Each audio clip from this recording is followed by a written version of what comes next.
The first arrow took the post beside Walter Crawford's head before anyone in the trading yard had finished drawing breath. He did not flinch.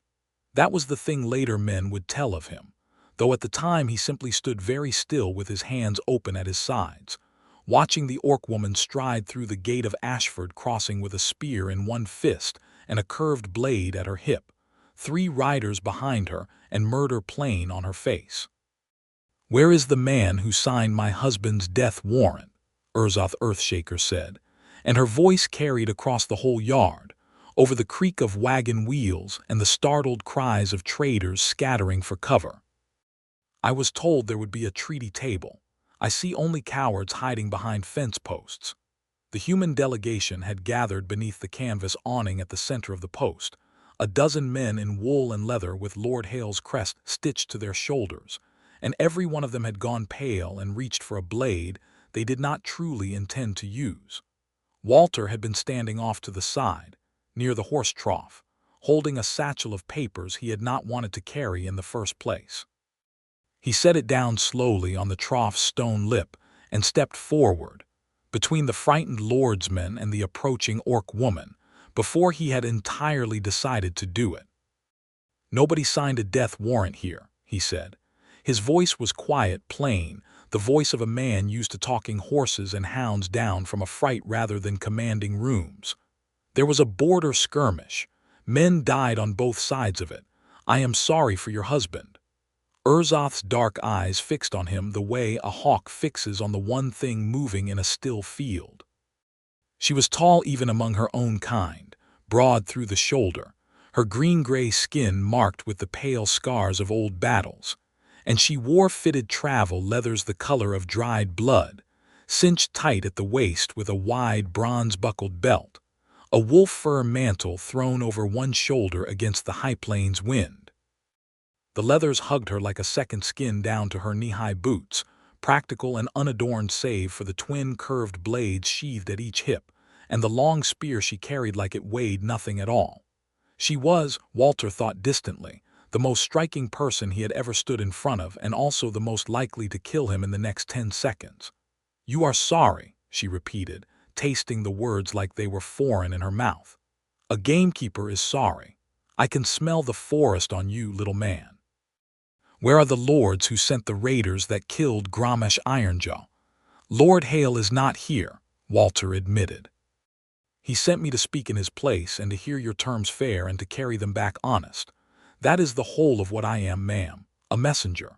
I did not lift a blade against your husband, and neither did any man standing under this awning today." Behind him, one of the lordsmen, a stout man named Osric who served as Hale's steward, hissed at him to step aside before he got them all killed. Walter did not step aside.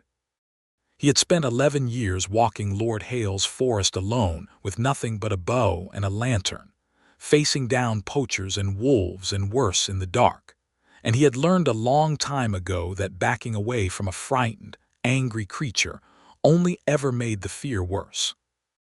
Urzoth studied him another long moment, spear still level, and then slowly she lowered its point until it rested in the dust. "You have no sword," she said, as though only now noticing. "No, ma'am, never had much use for one. And you did not run. Didn't seem like it would help." Something shifted behind her eyes, some fraction of the fury banking down, though her jaw stayed hard as flint. "My clan came here for a treaty," she said. "I came to see whether it was worth signing, or whether I should take my husband's spear back to my people and tell them the humans mean to keep taking our dead and calling it peace." "Then let's sit," Walter said, "and talk it through proper before anybody else gets hurt over a misunderstanding." He glanced back at the shivering lordsmen, at Osric's white knuckles on his sword hilt, and added low, "Put your steel away, all of you. She hasn't drawn on anyone who hasn't drawn on her first." It took the better part of an hour to get everyone seated at the long trestle table dragged out into the yard beneath the awning. Orc riders on one side with their spears planted upright in the dirt like a fence of warning. Human lordsmen on the other with their hands never quite far from their belts.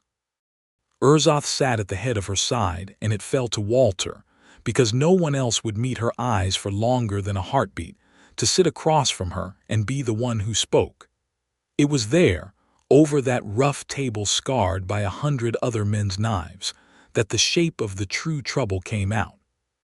The border skirmish that had killed War Chief Gromesh Ironjaw had also killed 20 humans and 40 orcs in the weeks after, tit for tat, raid for raid, until both sides stood exhausted at the edge of a war neither could afford. Lord Hale wanted peace badly enough to write generous terms, grazing rights returned, a fair boundary redrawn along the river, reparations paid in cattle and iron. But the Orc Council, what remained of it with Gromesh dead and his clan leaderless, would not sign a paper. They wanted a bond that could not be broken by a change of season or a lord's whim. They wanted blood tied to blood, the old way, a marriage between the two peoples to seal the treaty in flesh as well as ink. "Your Lord Hale has 3 unwed sons," Urzoth said flatly, when the terms were finally laid bare on the table between the papers. "Any one of them would satisfy the council. Send me a man of standing, and I will consider it settled." Osric shifted in his seat. "Lord Hale's sons cannot be spared for such a—" "Cannot be spared," Urzoth repeated, and her mouth curled with the particular contempt of someone who has heard every excuse a coward can invent. "You mean they refuse to lie with a beast? Say it plain, steward. I have no patience left today for soft words wrapped around hard insults." The silence that followed was thick enough to choke on. Walter watched the color drain further from Osric's face, watched the man's mouth work without sound, and felt something in his chest twist with an old, familiar shame, the shame of watching his own people behave smaller than they ought. "I'll do it," he heard himself say. Every head at the table turned toward him. Urzoth's brows drew down, not in gratitude but in suspicion, as though he had offered her an insult of a different shape. "You," she said. "Me," Walter said, and though his heart was hammering fit to crack a rib, his voice stayed level. "I'm a man of Lord Hale's household. Been in his service 11 years, keeping his forest, and I have dealt fair with your people before, when your hunting parties crossed the river line and I could have called down the whole garrison on them and chose not to. I know something of your customs. I speak enough of your tongue to get by. If a marriage is what it takes to keep both our peoples from bleeding out over a river boundary, then I will stand up and be the one who does it, and I will not treat you as less than a person while I do."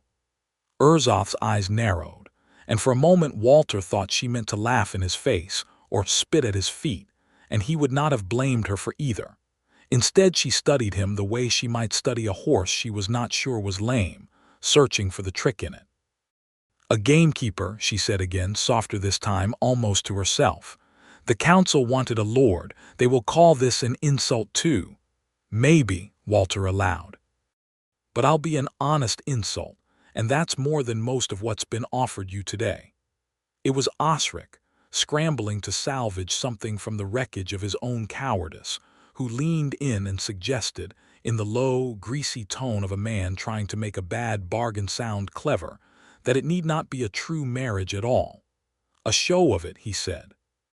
"Enough ceremony to satisfy the council's honor and the treaty's letter, enough public courting to convince both sides the bond was real, and if in private the two of them wished to live entirely separate lives once the ink was dry, well, who would ever need to know?" Walter felt his stomach turn at the man's easy cynicism, but he said nothing to argue it, not yet, not with Urzoth's clan watching for any crack in the human resolve.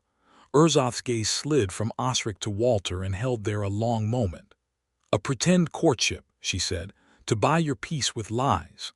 "If that is what it takes to stop the dying," Walter said quietly, "then I will act the part as well as I am able.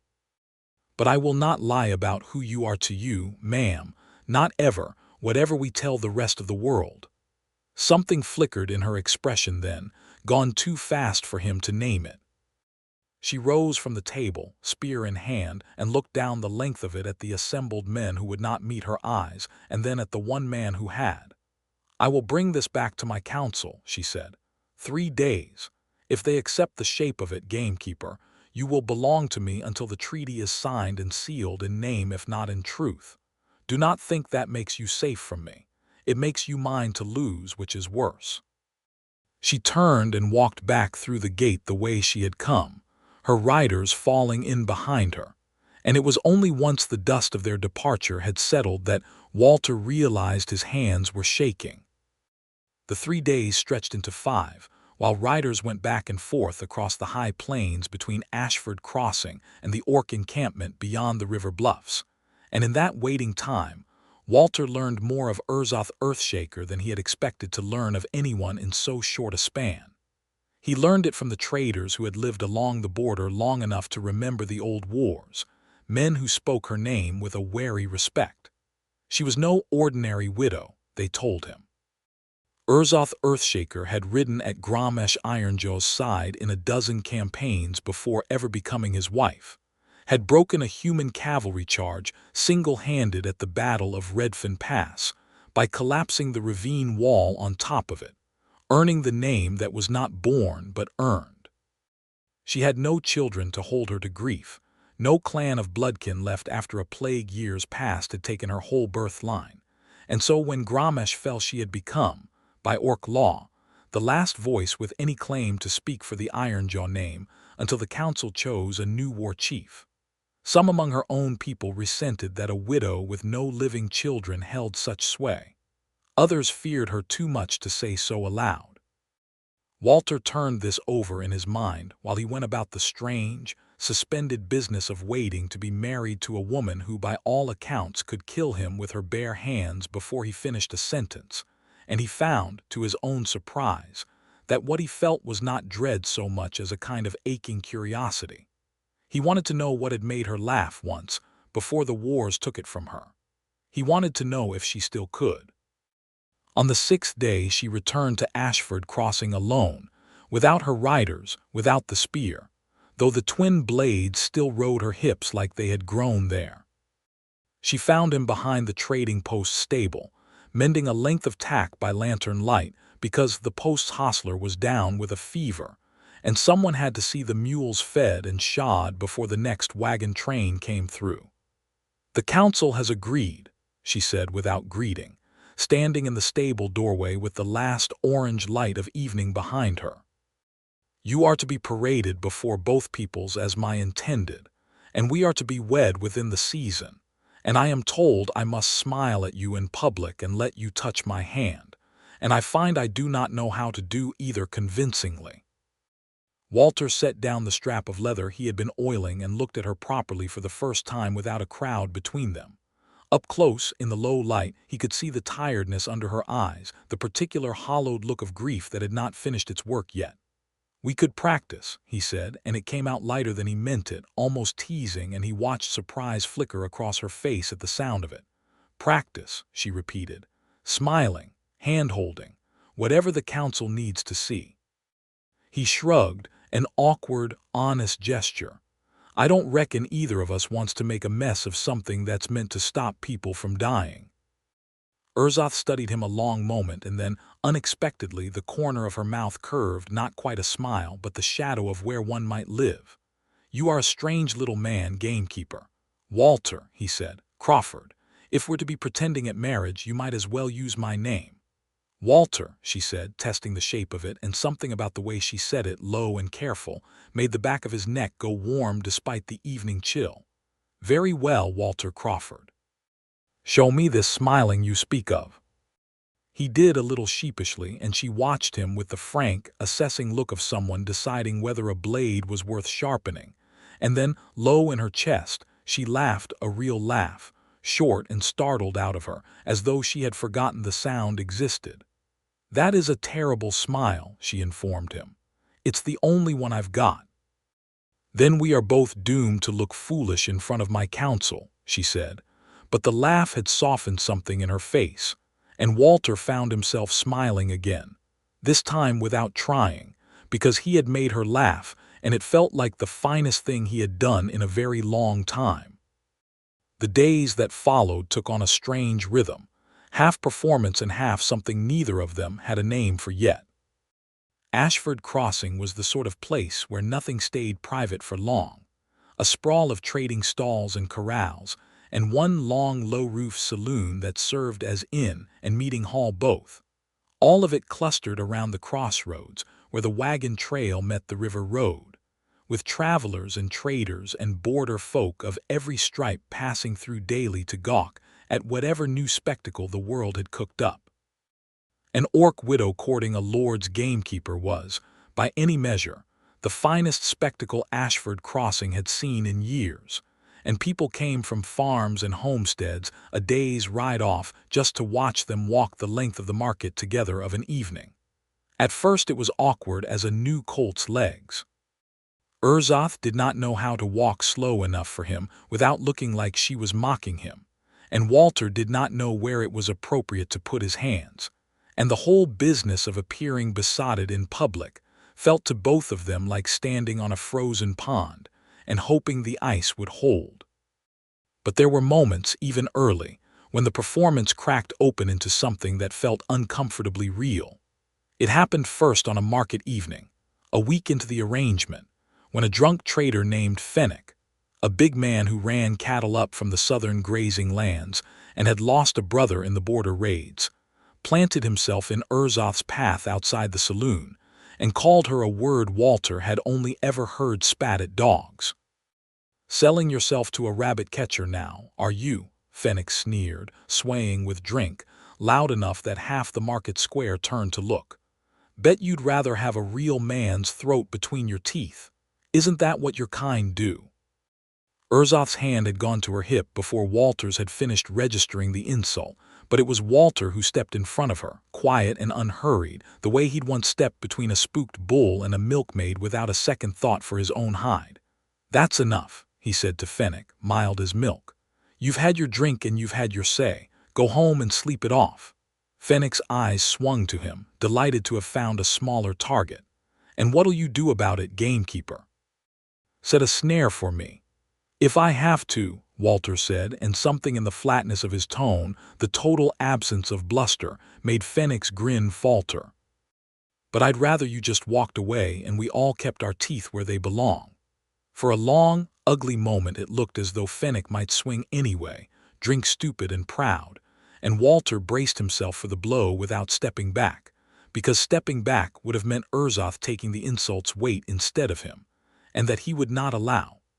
Then one of Fennec's own drinking companions grabbed his arm and hauled him off, muttering into the dark, and the square exhaled all at once. Urzoth was very quiet as they walked on. It was not until they had left the market crowd behind, out along the fence line where the corrals gave way to open plain and the first stars were coming up hard and bright over the grass, that she finally spoke. "You would have let him strike you," she said. "It was not quite a question." "Didn't much want to," Walter admitted, "but yes." Why? He considered the question honestly, because she deserved honesty more than she deserved a pretty answer. "Because you've had enough men in this world decide you're something to be afraid of or something to be used," he said. "I didn't much like the thought of adding to that pile by hiding behind you." Urzoth stopped walking. In the starlight her face was unreadable, but her voice, when it came, had lost its usual iron edge. "No one has stood in front of me like that since Gramesh died," she said. "I had forgotten what it felt like, to have someone put themselves between me and a blow instead of behind me for shelter." "I imagine that's a lonely thing to forget," Walter said quietly. "It is," she said, and there was a rawness in the admission that told him it had cost her something to make it. Then, before he could think of what to say next, she reached out and took his hand, not for the crowd, not for the council's spies who surely watched them even here, but simply because she wanted to, her calloused fingers closing around his with a strength that could have crushed bone and did not. "Walk with me a while longer, Walter Crawford. I find I do not wish to go back yet." They walked the fence line until the moon rose fat and silver over the plains, and neither of them let go of the other's hand. And if it had been performance at the start of the evening, it was not performance any longer by the end of it. The weeks that followed deepened what had begun that night beside the fence, though neither of them named it aloud, both too wary of what naming it might cost. Urzoth took to seeking him out in the evenings after her council business was done, finding him in the stable or out along the paddocks where Lord Hale's messengers kept horses for the road. And Walter took to saving her a place at the long table in the saloon's common room, even on nights he was not sure she would come. She told him, one evening over a shared bowl of stew that the innkeeper's wife had ladled out grudgingly for the two of them, about Grommash, not the war chief the song sang of, but the man, quiet in his own way despite his size, who had carved her a comb from deer antler on their wedding night because he'd noticed she never had one nice enough for her hair. She still wore it, she admitted, tucked into the leather satchel at her hip, though she had not put it in her hair since the day he died. "You could wear it again," Walter said. "Grief doesn't have to mean never touching the good memories." "You speak as though grief were a thing you understood," Urzoth said, not unkindly, more curious than accusing. "I had a wife once," Walter said, and watched her go very still across the table. "Before I came to Lord Hale's service. Fever took her the second winter we were wed. I still think of her most days.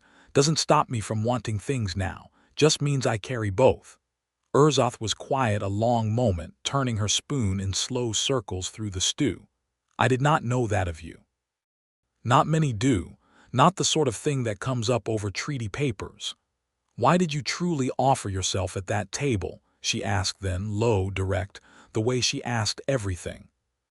Osric's cowardice does not explain a man volunteering his whole life to a stranger who might have killed him where he stood.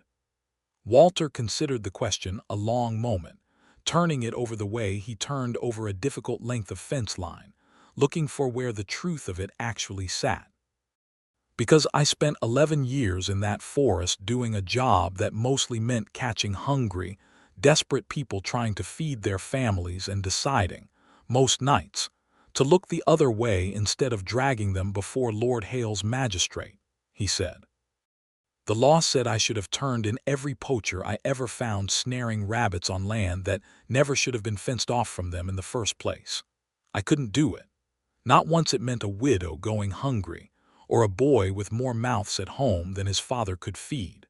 So I've spent most of my working life quietly breaking the very law I was paid to keep, because keeping it clean would have meant becoming a kind of cruel I couldn't live with." He met her eyes across the table. "When I saw the shape of that treaty table, saw your people about to be handed another insult dressed up as an offer, I recognized the same choice. Follow the easy rule and let something unjust stand, or break from it and risk myself instead. I chose the same as I always choose."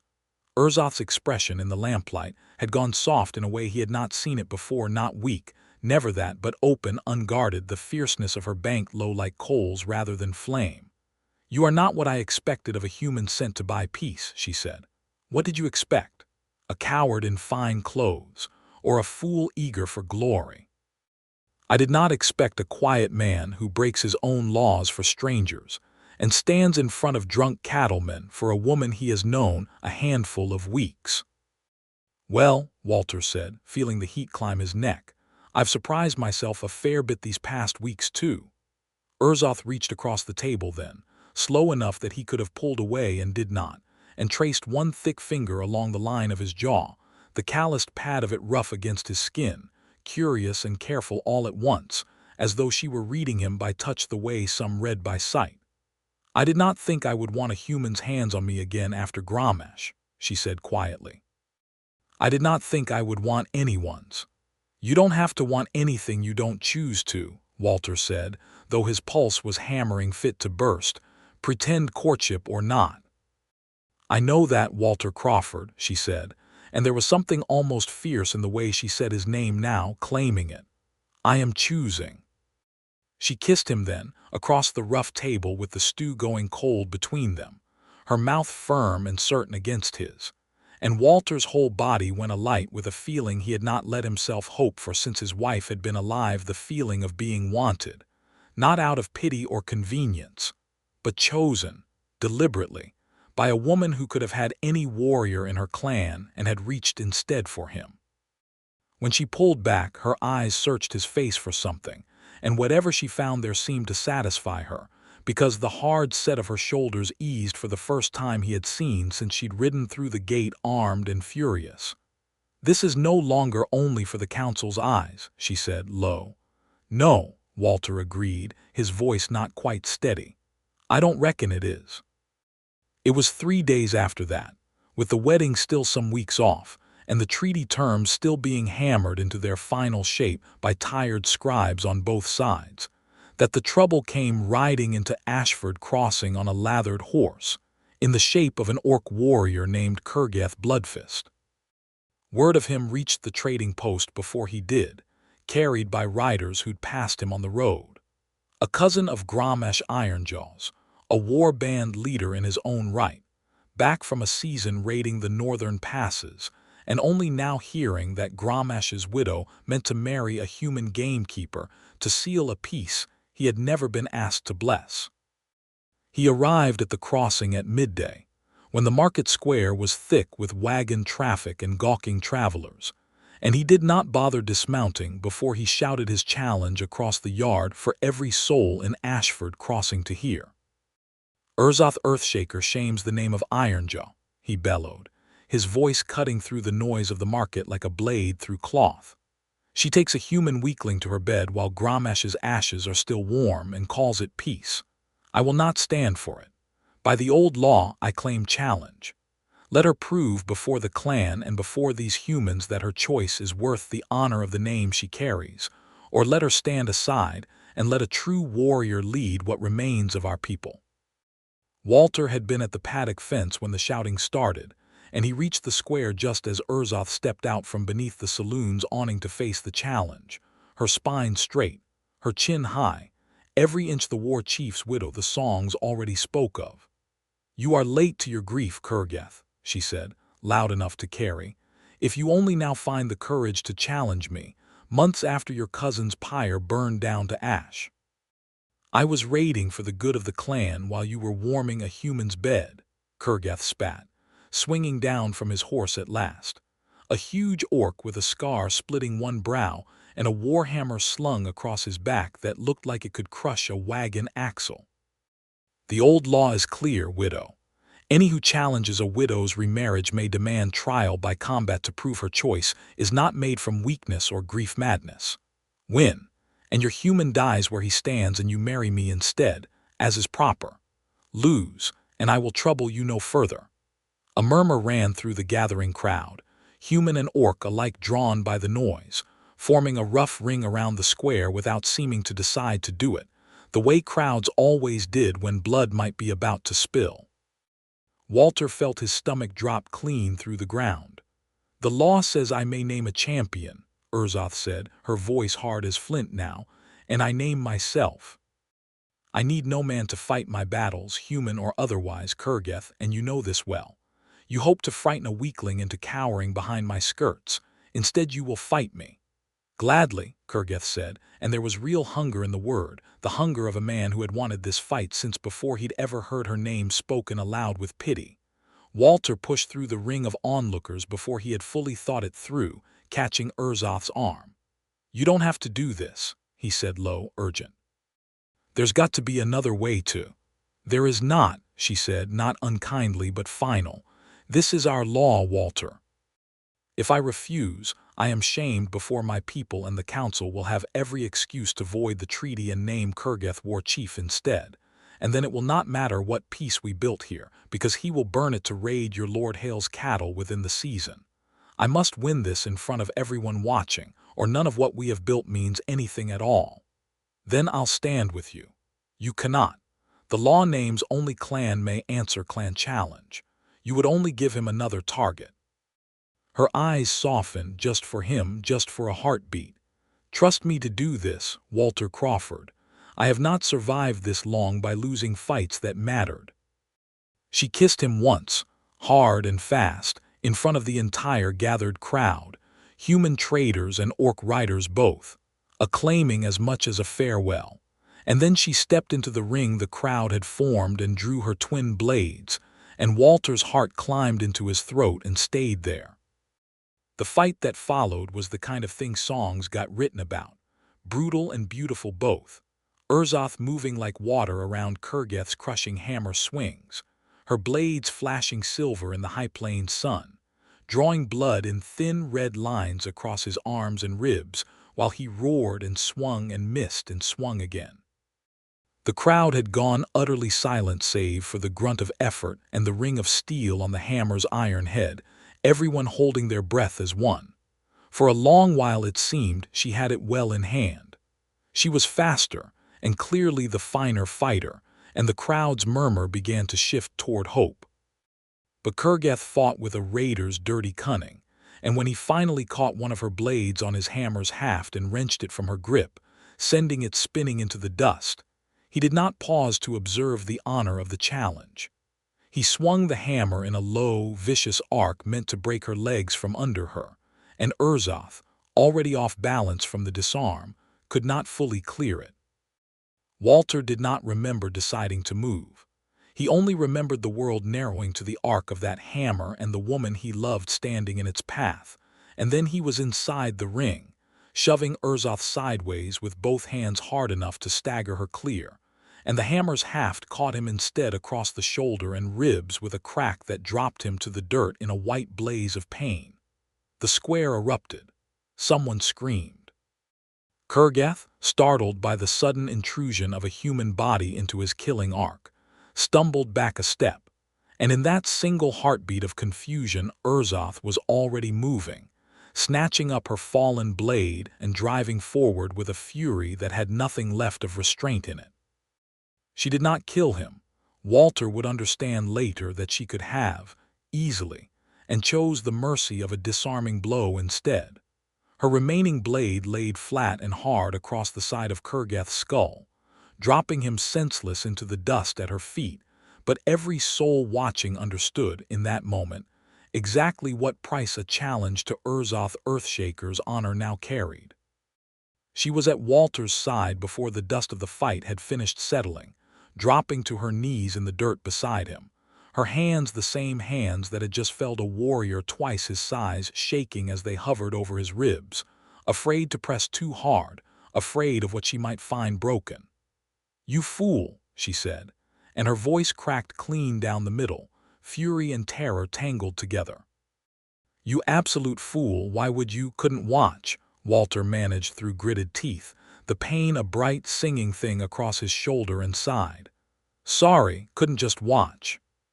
"You could have died," she said, and now there were tears standing in her eyes, unashamed in front of the whole crowd, in front of her own people who had never once seen their widowed war chief's wife weep. "You are not clan. You are not meant to bleed for our laws, Walter Crawford. That is not how any of this was supposed to. Wasn't thinking about the law," he said. "Was thinking about you."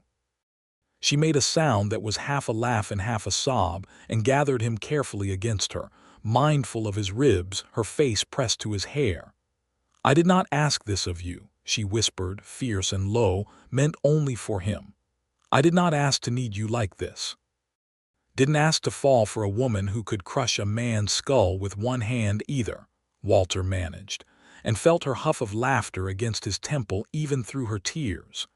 "Seems we're both stuck with what we got." The town's healer, an old woman named Bess who tended most of Ashford Crossing's broken bones, confirmed within the hour that Walter had cracked 2 ribs and bruised his shoulder badly, but broken nothing that would not mend with rest. And Urzoth did not leave his side through any of it, sitting on an overturned crate beside the healer's table with her hand wrapped around his the entire time, glaring down anyone who so much as looked at him sideways. Kurgeth, once he woke with a lump the size of a goose egg on his skull, did not renew his challenge. Whatever pride had driven him to ride into Ashford Crossing shouting for war had been thoroughly beaten out of him in front of the entire border, both peoples having watched their widow fight and win, and then watched a mere gamekeeper throw his own body into a warhammer's path for her sake. He rode out that same evening, humbled and silent, and word came later that he had sworn no further quarrel with the Ironjaw name. But it was not Kurgeth's shame that mattered most in the days that followed.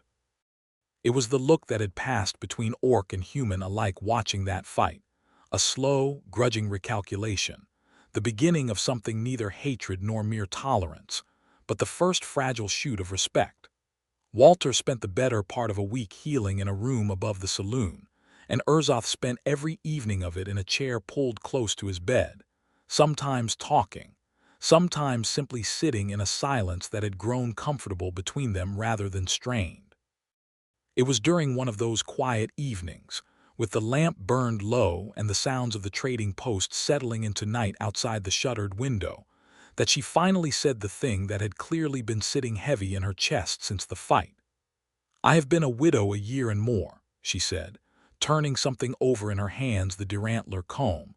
Walter realized, the one Gramesh had carved her. "I told myself I would never again let myself need a man the way I needed him, because the losing of it near broke me, and I did not think I could survive it twice." She looked up, and her dark eyes in the lamplight held none of their usual armor. "And then a gamekeeper with no sword and no fear of me stood between me and a hammer meant to break my legs, and I understood I had already broken my own promise to myself weeks ago, and simply refused to admit it." Walter reached for her hand where it rested on the blanket, careful of his healing ribs, and she let him take it. "I wasn't planning on falling for an orc widow with a spear either," he said. "Seems neither of us got much say in the matter." "No," she agreed, and finally, for the first time since he had known her, she smiled at him fully, unguarded, a real smile that reshaped her whole face into something soft and lovely he wished the whole world could see, though he was privately, fiercely glad it was only for him. "But I find I do not regret it, Walter Crawford, whatever else this world does to us." He lifted the hand he held and pressed his lips to her scarred knuckles, and she made a small, startled sound at the tenderness of it, as though no one had offered her such gentleness in longer than she could easily remember. "Then we'd best see this treaty through," he said, "and figure out the rest as it comes." The rest, however, did not arrive without one more trial, and this one came not from an orc spear but from the far quieter cruelty of a man in fine clothes. Lord Hale's eldest son, Edmund, arrived at Ashford Crossing a week before the treaty's official signing, ostensibly to observe the ceremony on his father's behalf, though it became clear within a day that his true purpose was to salvage what he saw as his family's dignity from a match he considered an embarrassment. He found Walter alone at the paddock fence one morning, checking a mare's hoof, and did not bother with pleasantries. "You understand this cannot actually be allowed to stand," Edmund said, arms folded, his fine boots picking a careful path around the mud. "A gamekeeper, wedding an orc as though it were a real marriage and not a piece of theater for the council's benefit. My father agreed to the show of it. He never agreed to you actually falling in love with the creature." Walter set the mare's hoof down carefully and straightened, and something in his quiet stillness made Edmund take an involuntary half-step back. "Careful what you call her," Walter said, low and even, though there was iron beneath it now that had not been there when he'd first arrived at that treaty table weeks ago. "I've bled for her once already this season, and I'll not stand quiet while a man in clean boots insults her from a safe distance." "It was never meant to be real," Edmund pressed, though with less certainty now. "Once the treaty is signed, you're meant to quietly withdraw, let the arrangement lapse, save my father the ongoing embarrassment of a gamekeeper's orc wife wandering his lands. There's coin in it for you if that's the trouble, enough to set you up comfortably far from here." Walter looked at him a long moment, and felt, not for the first time, the particular tiredness of dealing with men who had never once had to fight for anything they wanted, and so assumed everyone else's convictions could be bought the same way theirs would have been. "I don't want your coin," he said. "I want the woman I've come to love, and I mean to have her, treaty or no treaty, your father's blessing or none of it. You can tell Lord Hale that plain, or I'll tell him myself." Edmund's face went through several unattractive shades of red before he turned on his heel and stalked off toward the saloon, muttering about how his father would hear of this insolence. He was true to his word. Word reached Walter by that evening that Edmund had gone straight to the Orc Council's encampment across the river, seeking to plant doubt of his own, telling any Orc elder who would listen that the human marriage had only ever been a piece of political theater, that the gamekeeper's affections were as false as the treaty's promises. hoping to sour the council's trust before the signing could be finalized, and thereby save his family from what he saw as a shameful alliance, regardless of the war it might reignite.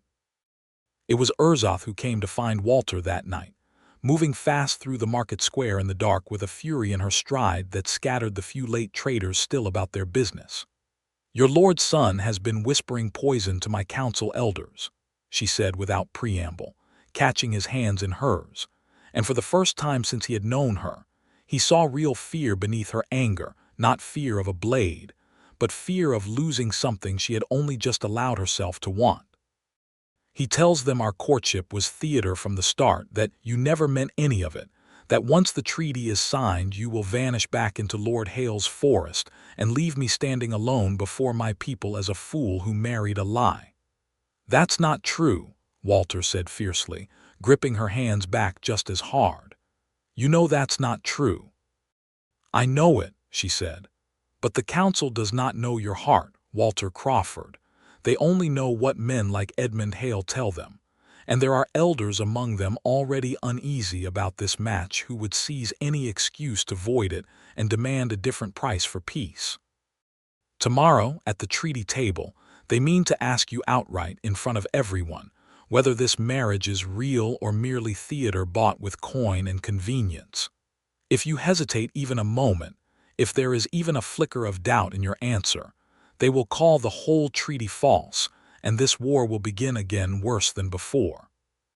Walter felt the weight of it settle onto his shoulders, heavy and absolute, not merely his own happiness now balanced on a knife's edge, but the lives of everyone on both sides of that river, all resting on whether he could stand up tomorrow and speak a truth plainly enough to be believed.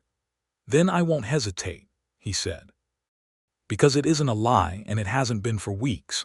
I'll stand up in front of every elder and every lordsman gathered and tell them exactly that." Urzoth searched his face in the dark, and whatever she found there seemed to steady something in her, because the fear eased from her shoulders and something fiercer, more certain, took its place. "Then let us go to that table tomorrow and finish what we started," she said, "and let no one who watches us doubt it again." The morning of the treaty's final signing dawned clear and bright over the high plains, the kind of hard blue sky that stretched forever in every direction, and by mid-morning the yard at Ashford Crossing had filled with more people than Walter had ever seen gathered in one place. Traders and farmers and border folk from every homestead within 2 days' ride, drawn by weeks of rumor about the gamekeeper and the orc widow. Standing shoulder to shoulder with orc riders and elders who had crossed the river at dawn for the ceremony. The long trestle table had been dragged back out beneath the awning, the treaty papers laid across it with their careful, hard-won terms, and Lord Hale himself had ridden in for the occasion, along with his son Edmund, who stood at the edge of the gathering with his arms crossed and a look of poorly hidden triumph on his face, as though certain the morning would end in his favor. Urzoth arrived at that table the same way she had arrived at Ashford Crossing weeks before, armed, spear in hand, twin blades at her hips, her wolf fur mantle thrown back over her shoulder, every inch the warrior her clan had feared and respected for a decade. The crowd hushed as she walked through them, the echo of that first arrival unmistakable to anyone who had witnessed it, and Walter, standing at the head of the human delegation this time rather than hidden among it, felt the weight of every eye in the yard settle upon them both. The eldest of the orc elders, a gray-hided woman named Yultha who had counseled 2 war chiefs before Grommash, rose from her seat as Urzoth reached the table and raised a hand for silence. "Before this treaty is sealed," Yultha said, her voice carrying the particular gravity of long authority, "we would hear the truth of this marriage from the human's own mouth, before both our peoples gathered to witness it. It has been said to us that this courtship was theater only, bought to satisfy a piece of paper, and that the gamekeeper means to abandon our widow the moment the ink is dry. Speak now, human, and speak true, for every soul here will judge your words." Walter felt Edmund's smug gaze on him from the edge of the crowd, felt Lord Hale's uncertain scrutiny, felt the weight of 100 watching orc and human faces alike. And beside him he felt Urzoth go very still, her spear planted upright in the dirt, waiting. He stepped forward until he stood before the table, and when he spoke, his voice did not shake.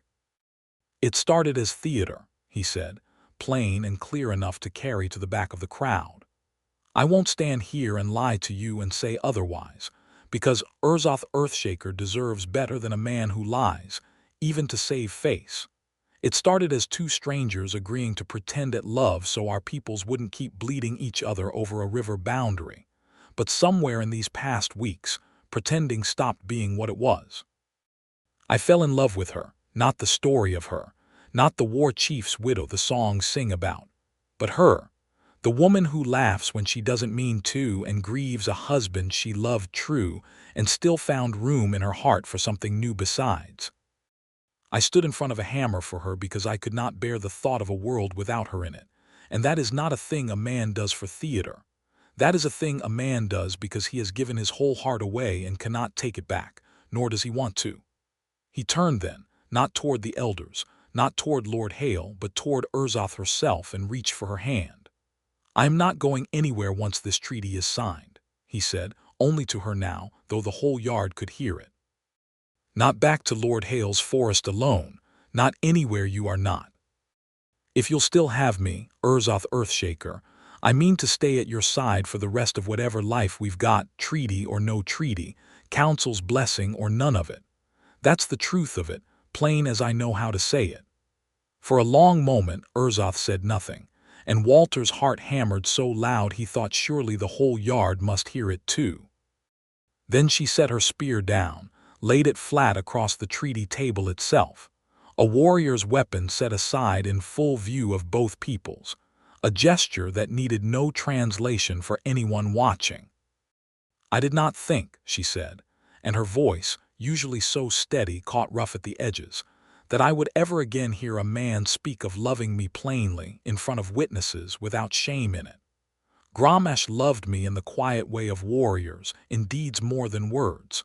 You have given me both, Walter Crawford, and I did not know how much I needed both until you gave them." She reached out and took his hand, not for the crowd this time, not for the council's approval, but simply because she wanted the whole world to see her hold it. "I choose him," she said, turning to face Yultha and the assembled elders, her voice ringing clear across the yard. "Not because the council demands it, not because a treaty requires it, but because this man has earned my heart the honest way, through 11 years of quiet kindness before I ever met him and through every day since. If this council wishes to void the treaty over that truth, then let them try, but they will not find me ashamed of it." Yultha studied the two of them a long moment, her old eyes moving between Urzoth's fierce certainty and Walter's steady, unflinching hand in hers, and then, slowly, the elder inclined her head. "No shame is owed here," Yultha said. "Only respect, for a widow who has found honest love twice in one lifetime, and a human who bled for her before he had any claim to call her his own. The treaty stands. Let it be signed." A great sound went up from the gathered crowd then, not entirely cheering, not entirely relief, but something of both, humans and orcs alike loosening at last from the tension that had held the whole border taut for months. Lord Hale, looking somewhat dazed by the whole proceeding, stepped forward to add his seal to the papers, and Edmund, his triumphant expression curdled into something sour and small, said nothing at all, melting back into the crowd rather than face his father's questioning look. The formal signing took the better part of an hour.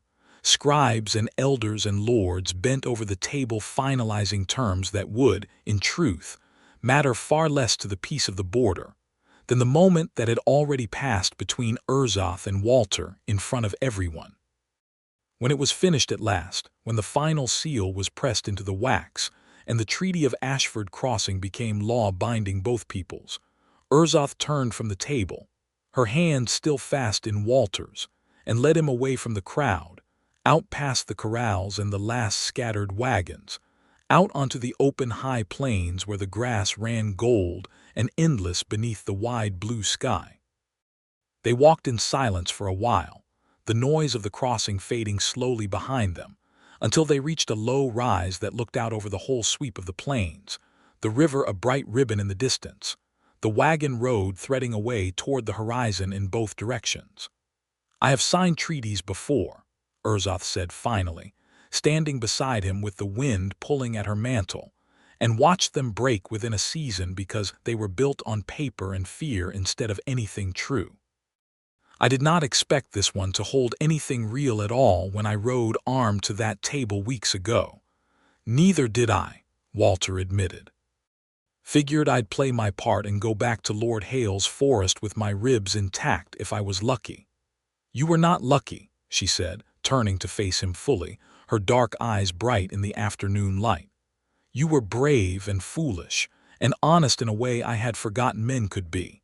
I do not think I could have loved a lord's son the way I have come to love you, Walter Crawford. There is nothing performed left between us now. I would have you know that plainly, the way you spoke it plainly before my whole council." "I know it," Walter said, reaching up to brush a strand of dark hair back from her face, his fingers lingering against her scarred cheek. "Been knowing it a while now, if I'm honest.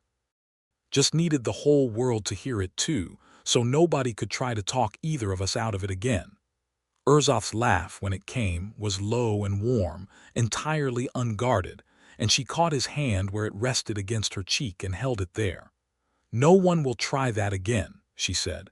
"Not while I still draw breath to tell them otherwise." She kissed him then, out on the open rise with nothing around them but grass and sky and the distant glitter of the river. No crowd to perform for, no council to convince, only the two of them and the enormous quiet of the high plains stretching in every direction. It was different from every kiss that had come before it, not stolen, not tested, not offered up for anyone else's eyes, but given freely, fully. A woman who had feared she would never again let herself want something this much, choosing without reservation to want him. When she finally drew back, her forehead resting against his, her breath unsteady, she said, low and rough, "I have something for you. A custom of my people, for those who mean to bind themselves to one another beyond any treaty's terms." She reached into the satchel at her hip and drew out the deer-antler comb Grommash had once carved for her, and Walter felt his breath catch, uncertain what it meant that she would offer him something so precious to her grief. "I do not give you this to replace him," she said, seeing the question in his face. "I give it to you because it is the finest thing I own, carved by a hand that loved me once, and I wish for the next hand that touches me with love to hold something of that history too, so that you understand you do not erase what came before you, only add yourself to it."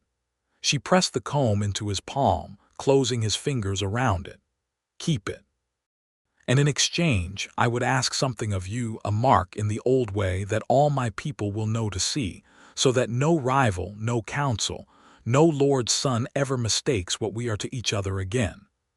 "Tell me what to do," Walter said, his voice thick. She showed him then, guiding his hand to the place along her collarbone where clan marks were traditionally given. A shallow, deliberate press of teeth and lips together that orc custom held as a claiming mark between chosen mates, more intimate than any ring, more permanent than any signature on a treaty. Walter's pulse roared in his ears as he bent to her, careful and reverent, marking her as hers as much as his, and Urzoth's breath caught sharp and low at the sensation, her hands fisting in the front of his shirt, pulling him closer rather than away.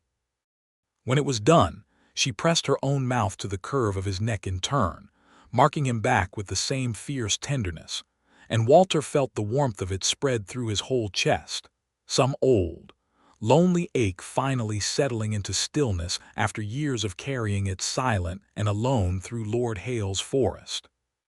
They stood together on that rise as the afternoon stretched toward evening, the wind moving warm and steady across the grass, the wide sky above them entirely indifferent to treaties and councils and lords' sons, and everything else that had tried to keep them apart. And for the first time since either of them could remember, neither one felt alone in the world.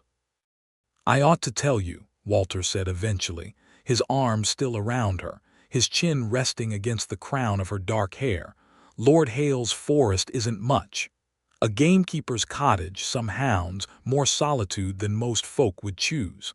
I've nothing grand to offer a war chief's widow." "I have buried a war chief," Urzoth said against his chest. "I do not want another. I want a quiet man with a quiet cottage and hounds who will not flinch when I laugh too loud or grieve too openly, who will stand between me and any hammer this world swings at either of us, and who will let me do the same for him in return. That is worth more to me than any grand hall, Walter Crawford." "Then I reckon we'd best go find that cottage together," he said, "and see what kind of life two stubborn fools can build out of it." Urzoth pulled back just far enough to look up at him, her eyes bright with something that was not quite tears and not quite laughter but held pieces of both, and smiled at him the way she had once said she did not know how to do convincingly, though there was nothing at all uncertain about it now. "Together, then," she said, "for however long this world allows us, and I mean to make it as long as I possibly can." "Together," Walter agreed, and kissed her again beneath the wide, endless plain sky, the treaty behind them finally sealed not in ink but in something far harder to break, and neither one of them, for the first time in longer than either cared to admit, felt even the smallest bit alone. Word of the Treaty of Ashford crossing spread up and down the border in the weeks that followed, carried by traders and travelers who told it two ways depending on which side of the river they favored, as a shrewd piece of political marriage-making that had finally bought a lasting peace, or as the strange and wondrous tale of an orc widow who had ridden to a treaty table armed for war and left it holding a quiet gamekeeper's hand. Both versions, as it happened, were true, and neither Urzoth nor Walter much minded which one the songs eventually settled on, so long as the peace itself held, and so long as they held each other. They were married properly within the month, a ceremony that blended both customs awkwardly and beautifully at once, held in the open yard at Ashford crossing with orc elders and human lordsmen alike standing witness, Gramesh's antler comb tucked into Urzoth's dark hair for the first time since his death, and afterward they rode together back toward Lord Hale's forest, toward the quiet gamekeeper's cottage that would become, in time, home to both of them. No longer a lonely man's solitary post, but a shared life, built stubbornly and honestly out of a treaty that had begun as theater and become, against every expectation either had carried to that first tense table, entirely, unshakably real.